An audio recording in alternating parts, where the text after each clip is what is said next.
In front of me is Motorola Moto G86, and today I would like to show you how you can set up screen lock.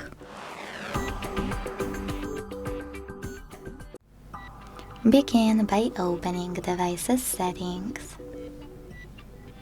Now scroll down to click on Security and Privacy. Then scroll again to tap on Device Unlock and click on Screen Lock over here. Now it's time to tap on one of those login methods: pattern, PIN or password. After selecting perfect login method, you need to create it and tap on Next at the bottom right corner. Then repeat it to confirm it and select Confirm.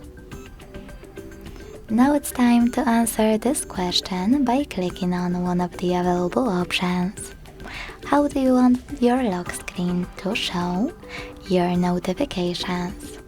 Show all notifications on lock screen, show sensitive content only when unlocked, or don't show notifications at all. Whatever you decided, when you're ready, hit Done. So when I switch off my screen and turn it back on, icons that pattern is required. Thanks so much for watching. If you enjoyed this video, leave a like, comment and subscribe. Bye!